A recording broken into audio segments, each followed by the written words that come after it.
अर्जुन बोले, हे कृष्ण, आप कर्मों के संन्यास की और फिर कर्म योग की प्रशंसा करते हैं, इसलिए इन दोनों में से जो एक मेरे लिए भली भांति निश्चित कल्याणकारक साधन हो उसको कहिए। श्री भगवान बोले, कर्म संन्यास और कर्म योग ये दोनों ही परम कल्याण के करने वाले हैं, परंतु उन दोनों में भी कर्म संन्यास से कर्म योग साधन में सुगम होने से श्रेष्ठ है। हे अर्जुन, जो पुरुष न किसी से द्वेष करता है और न किसी की आकांक्षा करता है, वह कर्मयोगी सदा सन्यासी ही समझने योग्य है, क्योंकि राग द्वेषादि द्वंद्वों से रहित पुरुष सुख पूर्वक संसार बंधन से मुक्त हो जाता है। उपर्युक्त सन्यास और कर्मयोग को मूर्ख लोग पृथक पृथक फल देने वाला कहते हैं, न कि पंडित जन, क्योंकि दोनों में से एक में भी सम्यक प्रकार से स्थित पुरुष दोनों के फल रूप परमात्मा को प्राप्त होता है। ज्ञान योगियों द्वारा जो परम धाम प्राप्त किया जाता है, कर्म योगियों द्वारा भी वही प्राप्त किया जाता है। इसलिए जो पुरुष ज्ञान योग और कर्म योग को फल रूप में एक देखता है, वही यथार्थ देखता है। परंतु हे अर्जुन, कर्म योग के बिना संन्यास अर्थात मन, इंद्रिय और शरीर द्वारा होने वाले संपूर्ण कर्मों में कर्तापन का ज्ञान प्राप्त होना कठिन है, और भगवत स्वरूप को मनन करने वाला कर्मयोगी परम ब्रह्म परमात्मा को शीघ्र ही प्राप्त हो जाता है। जिसका मन अपने वश में है, जो जितेंद्रिय एवं विशुद्ध अंतःकरण वाला है और संपूर्ण प्राणियों का आत्म रूप परमात्मा ही जिसका आत्मा है, ऐसा कर्मयोगी कर्म करता हुआ भी लिप्त नहीं होता। तत्व को जानने वाला सांख्य योगी तो देखता हुआ, सुनता हुआ, स्पर्श करता हुआ, सूंघता हुआ, भोजन करता हुआ, गमन करता हुआ, सोता हुआ, श्वास लेता हुआ, बोलता हुआ, त्यागता हुआ, ग्रहण करता हुआ तथा आंखों को खोलता और मूंदता हुआ भी सब इंद्रियां अपने अपने अर्थों में बरत रही हैं, इस प्रकार समझकर निसंदेह ऐसा माने कि मैं कुछ भी नहीं करता हूँ। जो पुरुष सब कर्मों को परमात्मा में अर्पण करके और आसक्ति को त्याग कर कर्म करता है, वह पुरुष जल के कमल के पत्ते की भांति पाप से लिप्त नहीं होता।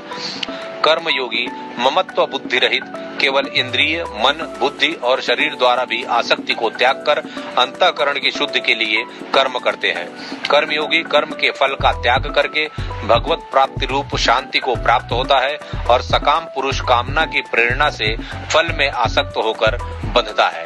अंतःकरण जिसके वश में है, ऐसा सांख्य योग का आचरण करने वाला पुरुष न करता हुआ और न करवाता हुआ ही नव द्वारों वाले शरीर रूप घर में सब कर्मों को मन से त्याग कर आनंद पूर्वक सच्चिदानंदन घन परमात्मा के स्वरूप में स्थित रहता है।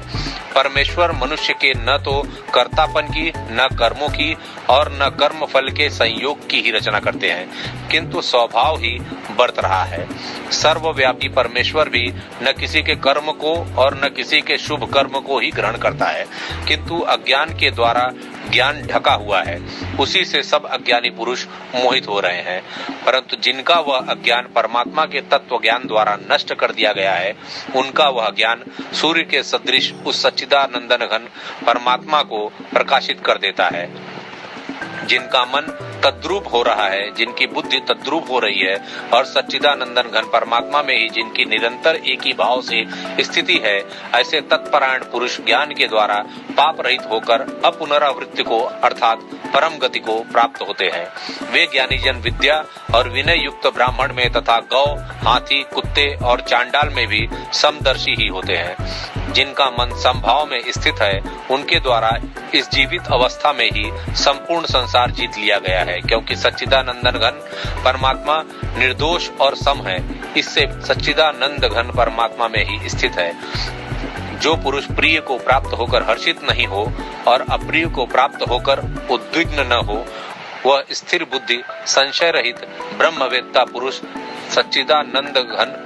पर ब्रह्मा परमात्मा में एक ही भाव से नित्य स्थित है। बाहर के विषयों में आसक्ति रहित अंतःकरण वाला साधक आत्मा में स्थित जो ध्यान जनित सात्विक आनंद है, उसको प्राप्त होता है। तदंतर वह सच्चिदानंद घन परम ब्रह्म परमात्मा के ध्यान रूप योग में अभिन्न भाव से स्थित पुरुष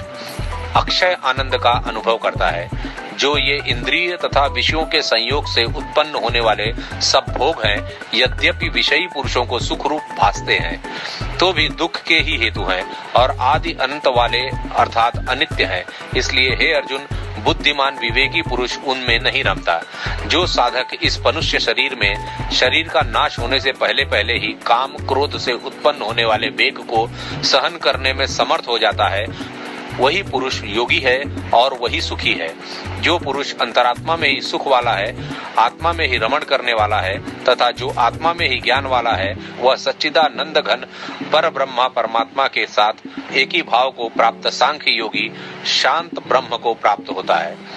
जिनके सब पाप नष्ट हो गए हैं, जिनके सब संशय ज्ञान के द्वारा निवृत्त हो गए हैं, जो संपूर्ण प्राणियों के हित में रत है और जिनका जीता हुआ मन निश्चल भाव से परमात्मा में स्थित है, वे ब्रह्मवेत्ता पुरुष शांत ब्रह्म को प्राप्त होते हैं। काम क्रोध से रहित जीते हुए चित्त वाले परम ब्रह्म परमात्मा का साक्षात्कार किए हुए ज्ञानी पुरुषों के लिए सब ओर से शांत परम ब्रह्म परमात्मा ही परिपूर्ण है। बाहर के विषय भोगों को न चिंतन करता हुआ बाहर ही निकालकर और नेत्रों की दृष्टि को भ्रुकुटी के बीच में स्थित करके तथा नासिका में विचरने वाले प्राण और अपान वायु को सम करके जिसकी इंद्रियां मन और बुद्धि जीती हुई हैं, ऐसे जो मोक्ष परायण मुनि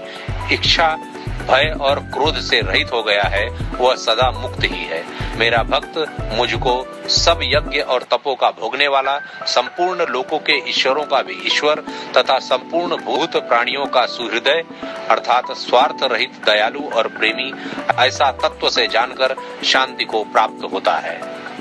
5वां अध्याय संपूर्ण।